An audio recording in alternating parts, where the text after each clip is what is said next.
Assalamualaikum warahmatullahi wabarakatuh. Perkenalkan, nama saya Nurhalis Alim dengan NIM 19470400020 dari kelas M83 Universitas Negeri Makassar, Fakultas Ilmu Pendidikan, Prodi Pendidikan Guru Sekolah Dasar.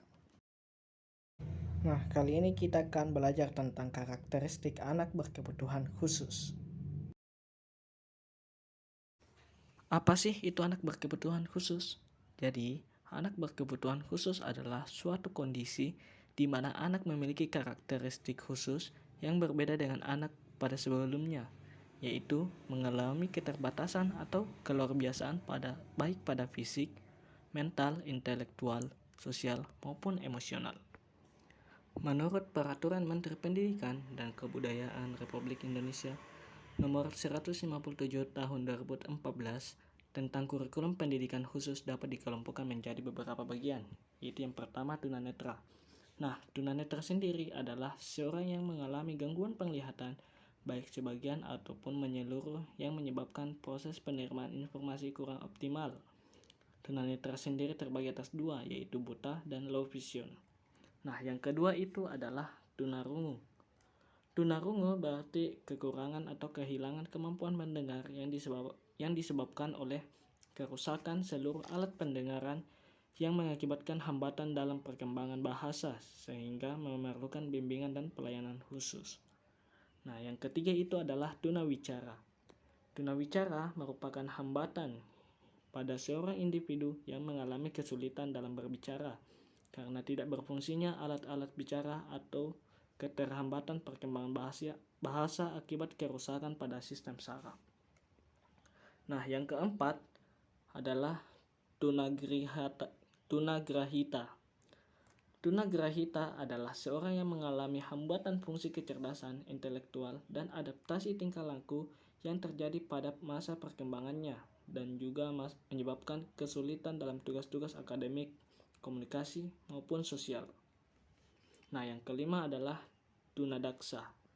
Tunadaksa sendiri adalah suatu keadaan yang terganggu atau rusaknya sebagai akibat dari gangguan bentuk atau hambatan pada otot, sendi, dan tulang dalam fungsinya yang normal. Nah, adapun yang selanjutnya adalah tunalaras. Tunalaras sendiri adalah individu yang mengalami hambatan dalam mengendalikan emosi dan kontrol sosial. Tunalaras biasanya menunjukkan perilaku yang menyimpang, yang tidak sesuai dengan norma dan aturan yang berlaku di sekitarnya. Nah, yang ketujuh adalah autis. Autis sendiri adalah gangguan perkembangan saraf yang kompleks, yang gejalanya sudah terlihat sebelum anak berusia 3 tahun. Seorang autisme memiliki gangguan dan masalah dalam berinteraksi dengan orang lain. Kadang anak autisme terlihat sangat linglung, terkucil, terasing, tidak mau melakukan kontak mata dengan orang lain, tidak mau main bersama, dan sering mengeluarkan gerakan-gerakan secara terus-menerus secara berlebihan. Adapun faktor penyebab anak berkebutuhan khusus yaitu ada 4. Yang pertama adalah herediter. Kebanyakan anak berkebutuhan khusus merupakan bawaan dari lahir, dan yang mendasari hal tersebut adalah faktor hereditas atau genetik yang diturunkan dari orang tua. Yang kedua itu adalah infeksi.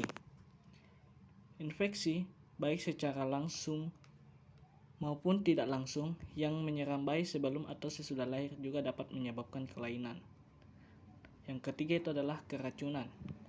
Keracunan yang dimaksud dapat secara langsung pada anak maupun lewat perantara ibu ketika mengandung. Nah, dan yang keempat adalah merupakan cedera atau merupakan trauma. Trauma merupakan cedera yang terjadi pada anak sehingga menyebabkan perubahan struktur rangka ataupun cedera yang terjadi ketika proses persalinan. Kelima adalah kekurangan gizi. Kekurangan gizi terjadi pada bayi dalam kandungan maupun sesudah lahir, sangat mempengaruhi tumbuh berkembangnya anak, sehingga jika asupan yang diberikan tidak sesuai atau takarannya kurang dapat menyebabkan kelainan.